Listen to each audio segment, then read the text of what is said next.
Hey everyone. I have been wondering, what does the Bible say about venting? Is there good venting? Is there bad venting? Is venting even good? Venting being, if you think of like an air conditioner, it vents out hot air. Um, whenever we say something, it's venting, but typically venting is is usually very strong expression of something. So if we're really emotional, then we're venting our emotions or our thoughts on something. Anyways, so I was kind of wondering, what about this? And so I looked into it, and this is kind of what I created out of looking into it. What does the Bible say about venting? If the venting does not take a sinful form involving foul language, hateful speech, or physical harm, Ephesians 4:29, don't use foul or abusive language. Let everything you say, be good and helpful, so that your words will be an encouragement to those who hear them. It can be a healthy way to calm ourselves so that we can regain our control of our emotions. Is venting best done with trusting people who understand we are only venting and won't hold us responsible for everything we said in those heated moments? No, that's not fully true. You are held responsible for every word that you speak. Matthew 12:36. Likewise, we should be willing to allow friends to vent to us in a healthy way when needed. Proverbs 18:24. We often will say that we need to vent, but we go to people instead of God. This may help, but doesn't help or encourage those who hear it. Rather, David showed that if we go to God to release our frustration and what's on our heart and apply His truth and find peace in God, Psalms 41, it can be good and helpful for those who hear your conversation with God. I want to expand about Psalms 41.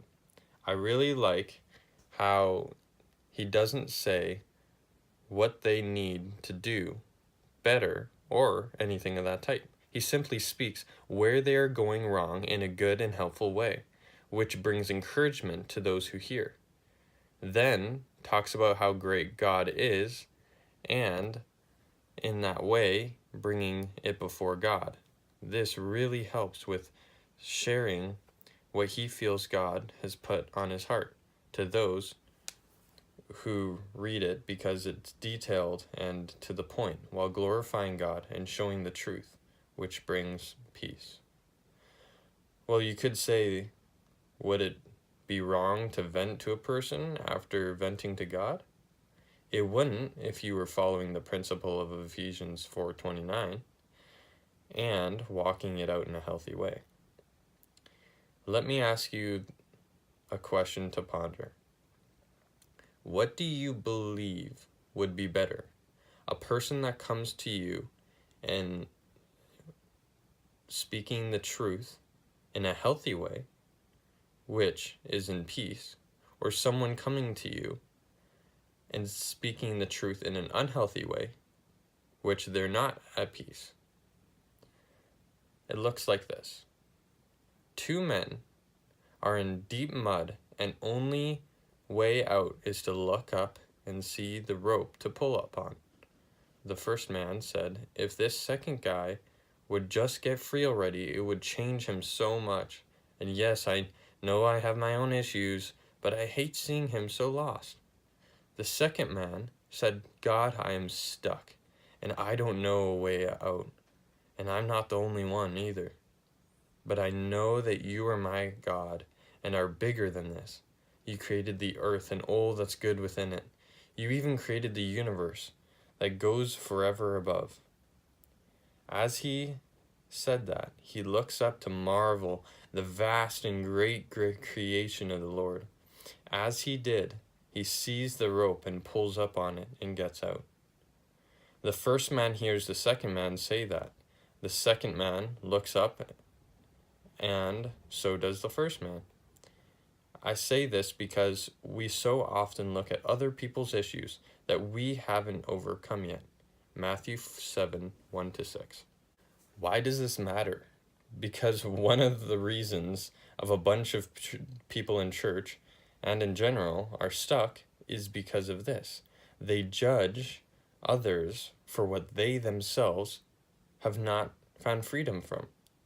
This is very important because once we stop looking at others and start acknowledging where we are and bringing it to God and finding peace, we are changed and can, after that point, tell others your story, which may be used to set them free.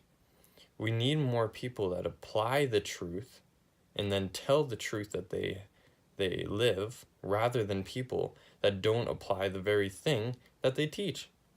Matthew 7:5. So if you are going to vent to someone at all, then please be healthy about it. Otherwise, it's depressing for those who hear it. Please go directly to God in prayer. Then listen to his better perspective, which will make you be at peace, and you won't need to vent any longer, which then honors God by valuing him over the temporary pleasure of gossiping and or gaining sympathy from others. Live the truth so that you can see someone struggling with that. Live the truth so when you see someone struggling with what you've struggled with, you can share the truth that sets you free. It's not your job to change other people's lives, but to live a life changed that could change other people's lives. Mark 7:6. I'll sum it up here. It's your choice. If you're going to find peace, is it to someone to let off steam and find peace, or to God and find peace?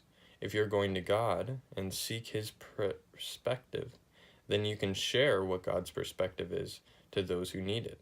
That right there is one way that truth sets us free. I hope you guys understand, what I was saying, and if you got any other things to say about it, you can feel free to comment or tell me what's your thoughts. I'd love to have a conversation about it. Thanks.